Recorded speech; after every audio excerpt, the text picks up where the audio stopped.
Every Tuesday at 9:03 p.m., the third window on the left flickered with life, until tonight. The rain began precisely at dusk, tapping the glass panes of the Pinehurst apartments like the ticking of an impatient clock. From across the street, Daniel Mercer sat in his parked car, eyes locked on the third window of the fourth floor, apartment 4C. He had watched it for 6 consecutive Tuesdays. Like clockwork, the lights inside would come on at exactly 9:03 p.m. A tall silhouette would cross the room, always alone. No visitors. No music. Just movement, a person pacing, pausing, disappearing into the dark. But tonight, it was 9:12, and the window was still dark. Daniel stepped out of the car into the rain without a second thought. The hooded figure under the streetlight was gone, vanished into the curtain of rain like a ghost that never wanted to be caught in the first place. His eyes flicked back to the apartment window. The red glow was dimming, replaced by a pulsating flicker like an emergency signal. That wasn't a household lamp. It was deliberate. And that handprint, he was sure now, it was on the outside of the glass. But how? Apartment 4C was 4 stories up. There was no fire escape on that side. No balcony. Just smooth, aged concrete. Someone would have had to hang outside the building to leave a mark like that. Or they wanted someone to think they did. Daniel pulled up the building's blueprints on his phone. Being a former Fed still had its perks. He still had contacts, favors owed. 4C had one occupant on record, Milo Crane, 39, registered to an offshore tech consulting firm. No criminal record. No social presence. Just a face on a lease and a name that left no digital echo. Daniel jogged across the street, buzzed into the lobby by a half-asleep doorman who barely raised his eyes. The elevator was out. Naturally. He took the stairs, heart pounding louder than his boots against the metal steps. When he reached the 4th floor, the hallway was eerily quiet. Not just silence, but that unnatural kind that comes when something is terribly, terribly off. The door to 4C was ajar. No lock broken. No signs of forced entry. He drew the small Glock he carried, not standard issue anymore, but his grip was still firm. Trained. As if muscle memory had never left. He pushed the door open slowly. The apartment was cold. Sterile. No furniture. Just a desk in the corner and a camera tripod facing the window. A single red light on a timer was taped to the floor, angled perfectly at the curtain. It blinked every 2 seconds. A small fan behind the curtain flapped it in rhythmic intervals, creating the illusion of movement. It was a setup. The pacing silhouette wasn't a person. It was a trick of light and shadow. Daniel stepped forward, inspecting the handprint on the outside glass. It was painted. Not blood, at least not fresh. A thick, dried red substance. A signal. Suddenly, the apartment door slammed shut behind him. Footsteps echoed in the hallway. Quick. Heavy. Someone was running down the stairs. Daniel rushed to the door, flung it open, and followed. He caught a glimpse of the figure, a man in black, moving fast. Daniel chased, down 3 flights, out into the alley behind the building. Then, gone. No sign. Except one thing, carved crudely into the alley wall was a phrase. 6 letters. Terror. But the O wasn't an O. It was an I. And Daniel had seen that symbol before. Years ago. On a case that was supposed to be buried. Daniel leaned forward, his breath fogging the windshield. He checked his notebook, routine broken. 9:12. No light. Beneath it, scribbled notes spanned weeks of observations. He wasn't just watching, he was investigating. Because 2 months ago, the body of Eliza Corday was found 2 blocks away, and her phone last pinged near this building. The police had closed the case as a mugging gone wrong. Daniel knew better. As a former behavioral analyst for the FBI, he'd seen enough to recognize the patterns. Rituals. Predictable behaviors. The man behind the third window was no ordinary tenant. He had a schedule, a compulsive rhythm, and Daniel believed he was involved. A shadow moved. Finally. But it wasn't in the window. It was behind Daniel's car. He froze. His fingers gripped the leather steering wheel. The rearview mirror reflected nothing at first, just the shimmer of wet pavement and the distant blur of neon signage. Then, Movement. Someone was standing under the streetlight. A man in a hooded raincoat. Just watching. Daniel didn't turn the ignition. He didn't blink. He simply watched back. And then, as if the universe demanded a crescendo, the light in the third window snapped on. But it wasn't the usual warm lamp glow. This light was different. Flickering. Red. And smeared across the glass, barely visible through the rain, was a handprint. Not on the inside. Outside. Daniel's breath steamed in the alley's cold air, the rain easing into a fine mist as if nature, too, was catching its breath. He ran his fingers along the crudely etched symbol in the wall. The word terror was scratched into the concrete, but it was the I, the malformed O, that froze him. He hadn't seen it in years. 8 years ago, a string of ritualistic disappearances had haunted 3 cities. Each site had a different victim. Each site had a different method. But each one was marked by that same symbol, an eye with 7 lashes, etched or painted somewhere nearby. They had called it the mirror thief pattern, a name born out of superstition and rumor. Daniel had spent months on the case until it was shut down quietly. Too many loose ends. No clear motive. No public panic to justify resources. But Daniel had never stopped digging. And now it was back. He took a photo of the symbol, mentally filing every detail. The alley was deserted. No footprints. No sounds. Just that echo of something unfinished. He walked back to his car, drenched but hyper-alert, and started his engine.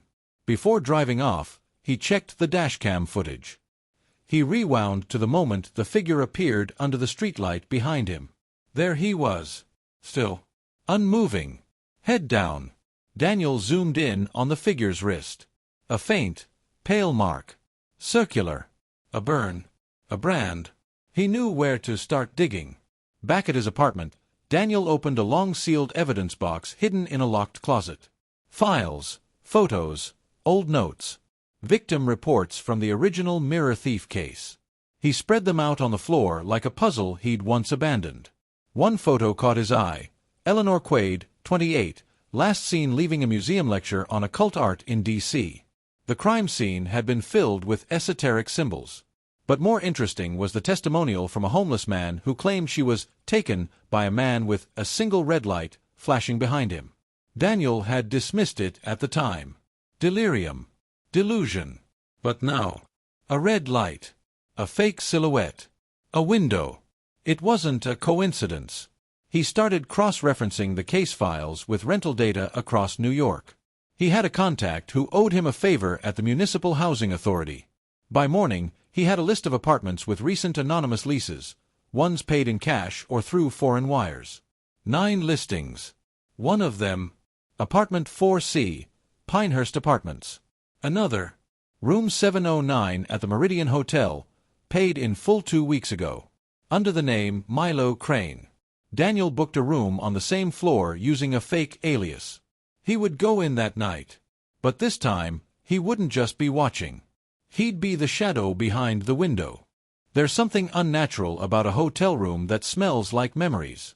Daniel checked into the Meridian Hotel under the name James Rowe, a pseudonym pulled from a discarded badge he'd once used in an undercover op in Chicago. It was a small, forgettable detail, but tonight, being forgettable was everything. The room assigned to him was 706, 3 doors down from where Milo Crane had supposedly checked in. He timed his entry late, when the hallways were quieter and most of the guests either drunk or distracted. He walked slowly down the corridor, a duffel bag slung across his shoulder, casually counting door numbers. 707. 708. He stopped. 709. The peephole was blacked out. That was the first thing he noticed. Not covered. Not smeared. Blacked out from the inside. Someone didn't want to be seen, or worse, wanted to force any watchers to get closer. Daniel moved to his room, slid the keycard, and entered. He placed a small directional mic under the door leading to 709. Low end, analog, undetectable. Then he sat in silence. 4 hours. At first, nothing. Not even footsteps. It was like the room was empty.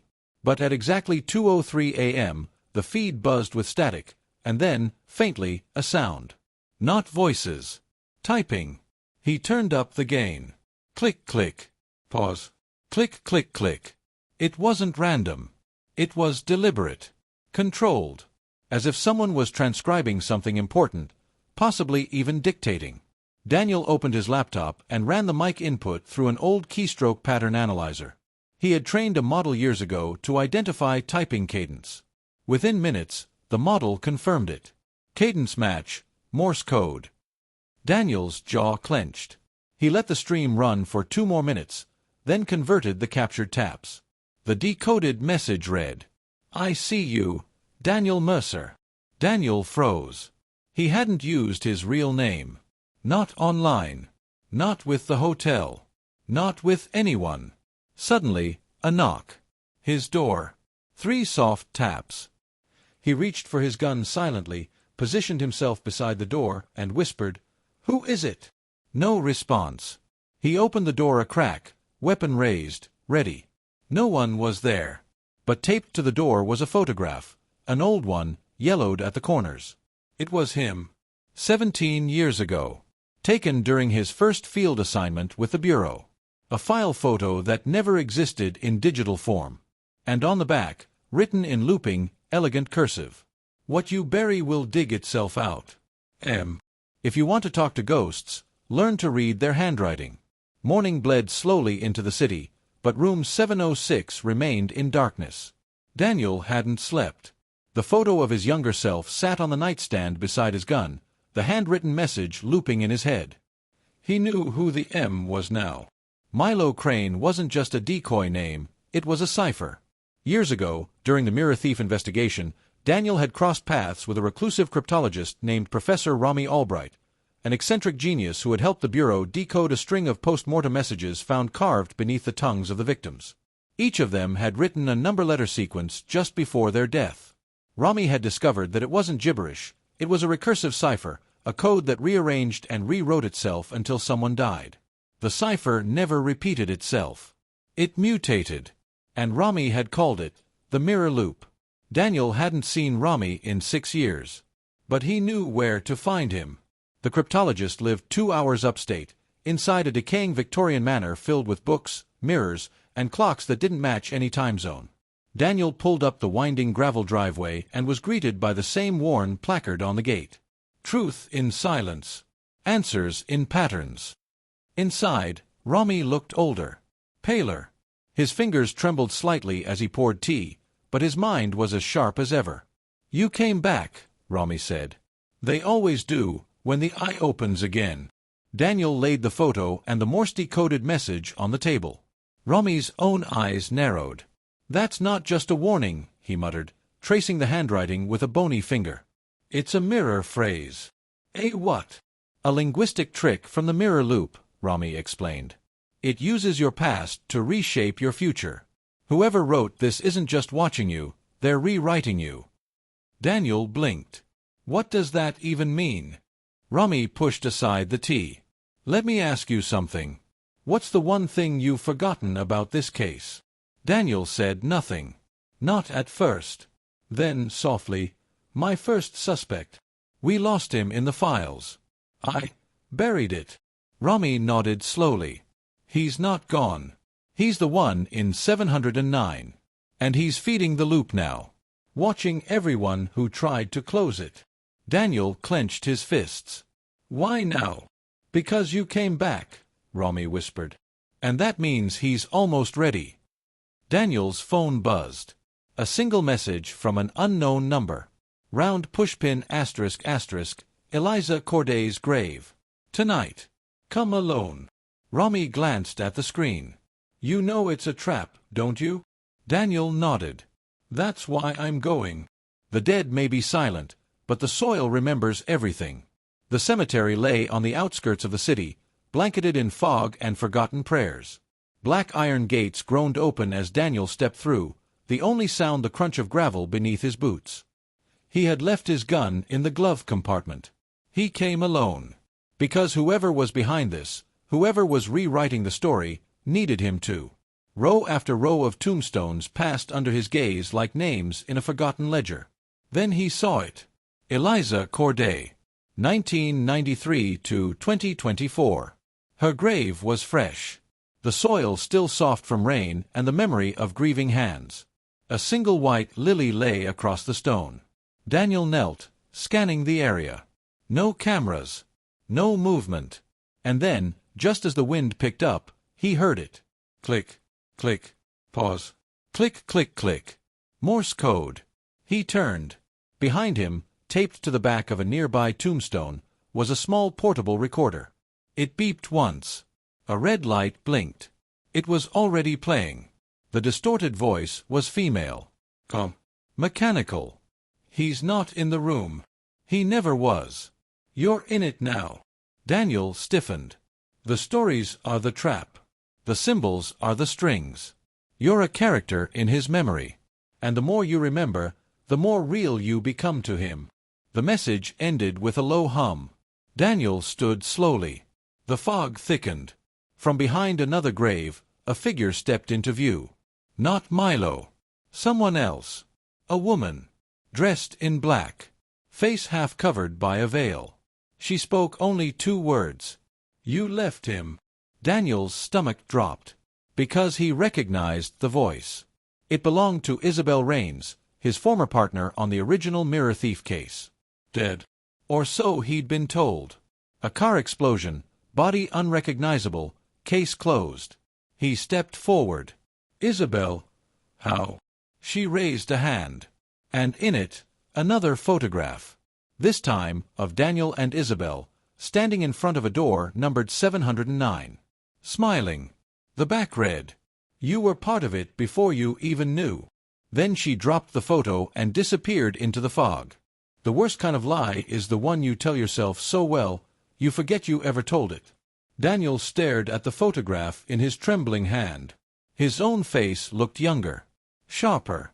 He wore the same expression people wore in dreams they couldn't remember, smiling for something that never happened.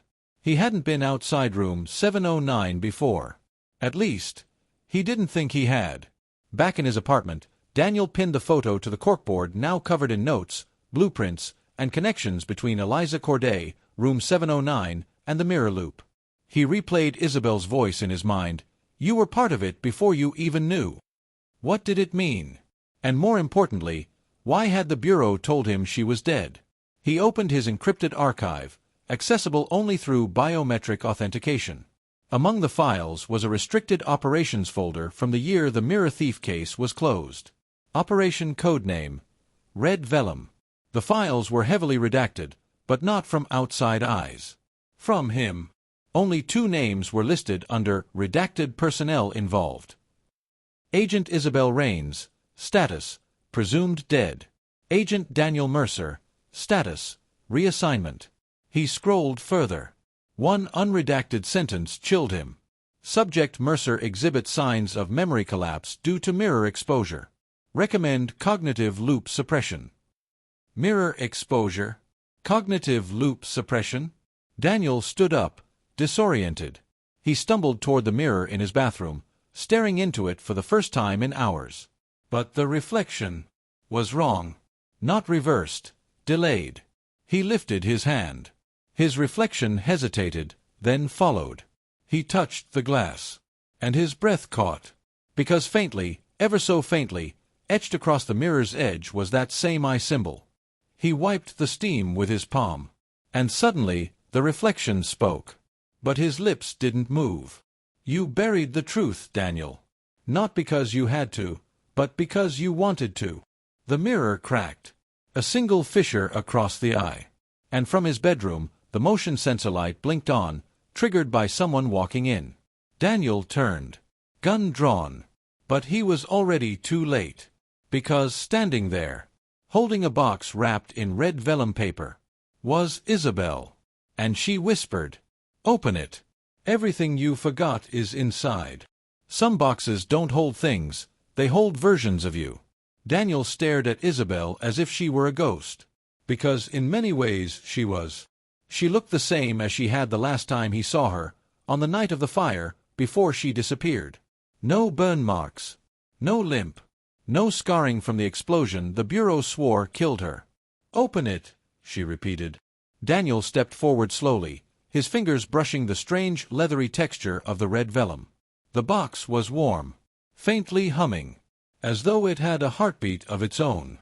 Inside, neatly arranged in black silk, a cassette tape labeled Mercer, Pre-709. A mirror shard wrapped in velvet, and a typed letter with the bureau's insignia, yellowed at the edges. He unfolded the letter first. Operation Red Vellum. Subject, Daniel Mercer. Clearance level, Omega Loop. Agent Mercer was exposed to the mirror loop anomaly during the first sweep of apartment 709. Immediate psychological fracture occurred, resulting in the loss of real-time memory formation and compartmentalized retrofitting. Loop suppression protocol initiated with cognitive erasure of the 709 incident and partial personality shielding to allow reintegration into civilian operations. Monitoring to continue under standard post-erasure veil. Signed, Director Calvin Hess. Date, September 14, 2017. Daniel dropped the page. He wasn't just investigating room 709. He had been inside it. And something inside him had broken as a result. He reached for the tape next, his hands shaking. Isabel slid an old handheld cassette player across the table. "Listen," she said softly, as if she knew what was coming. He hit play.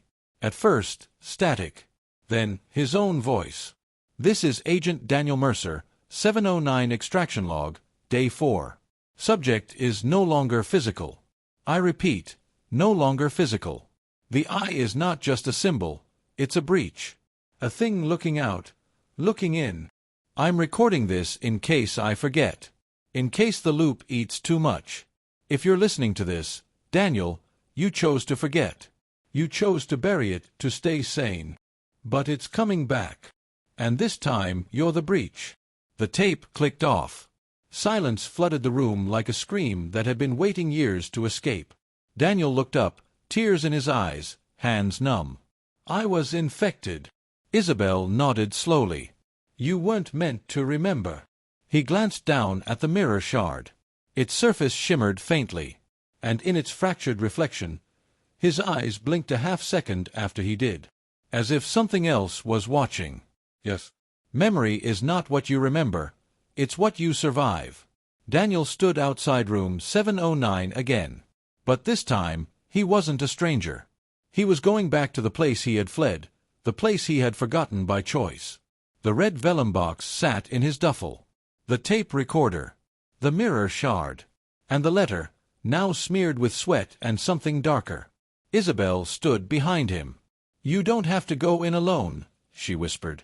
"I was never alone," Daniel replied. "That's what makes it worse." He slid the keycard into the lock. Beep. The door opened. The room was exactly as he had seen it in surveillance. The same sterile lighting, the same desk by the window, the same tripod aimed at nothing. But now he felt it. A pressure in the air. A pulse that wasn't sound, but memory. And the mirror on the wall, no longer cracked, was whole. Daniel stepped forward. As he approached, the lights dimmed, and the reflection in the mirror rippled like water. He looked at himself. No delay. No fracture. Until he blinked. And his reflection didn't. It smiled. The door behind him slammed shut. Isabel tried to follow, but the room sealed with a magnetic lock, one that hadn't been there 5 minutes ago. Inside, Daniel stood alone with his echo. The mirror began to speak. "You left us, Daniel. The others. The loop. You saw what we were. And you ran. But running made you part of it. We don't punish those who fall. We punish those who look away." The lights flickered. Red, like the one beneath the curtain. The tripod began to rotate slowly toward Daniel, as if recording. Then, the room shifted.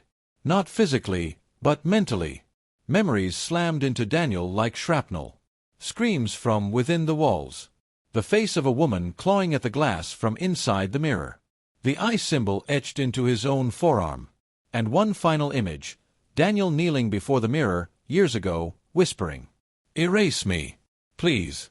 I can't hold this anymore." His reflection, his real self, had asked to forget. The loop hadn't erased him. It had granted his wish. And now, The mirror spoke again. "You're whole again, Daniel. And now, you must return the gift." Suddenly, the red light stopped blinking, and the mirror began to shatter, from the inside. Piece by piece, something was trying to come through. A hand pressed against the glass, long, jointless fingers with too many knuckles. And eyes. Too many eyes. And in the center of the palm, the same symbol. The only way to leave the story was to finish writing it. The mirror exploded inward. Shards hung mid-air for a moment, suspended as if the laws of physics had paused to see what Daniel would do. Behind the fractured glass, the entity moved, fluid, formless, made of faces that flickered like static. Each one was him. Smiling. Crying. Screaming. Daniel stepped backward, his mind fracturing along the same fault lines the loop had once sealed. The red vellum box burst open on the floor, its contents spilling across the carpet. The mirror shard pulsed with a soft hum. The cassette tape began to rewind itself, and Isabel's voice echoed from behind the sealed door. "Daniel, don't let it finish. That's how it survives." Daniel picked up the mirror shard, holding it like a blade. He understood now. The loop didn't feed on fear. It fed on unfinished stories, on abandoned truth and suppressed memory. Every person who entered 709 and walked out broken was a chapter left incomplete. And now the entity wanted his final page. He stepped forward. The thing paused. It hovered in the mirror frame, watching him through 100 eyes. Daniel pressed the shard into his palm. Blood ran in rivers down his wrist. He reached toward the mirror. The shard in his bleeding hand reflected his face. No delay. No distortion. "You want my story?" Daniel whispered. "Then take the truth." And he threw the shard into the mirror. Light collapsed inward. A roar, like every scream he'd ever buried, ripped through the room. The entity convulsed. And then silence. When Isabel forced the door open moments later, room 709 was empty. No Daniel. No mirror. Just the red vellum letter, sitting neatly on the tripod. She stepped forward, heart racing. The letter had changed. It now read, "Operation Red Vellum, closed. Final subject, Daniel Mercer. Status, incorporated. Outcome, containment achieved through voluntary narrative closure. Loop sealed. Witness, Agent Isabel Raines." 1 week later, a new tenant moved into Pinehurst Apartments. 4th floor. Apartment 4C. Every Tuesday at 9:03 p.m., the third window on the left flickered with light. A silhouette paced back and forth. Alone. Not visible. Just a shadow cast by something no longer there. And in the mirror above the mantel, a man watched. And he smiled.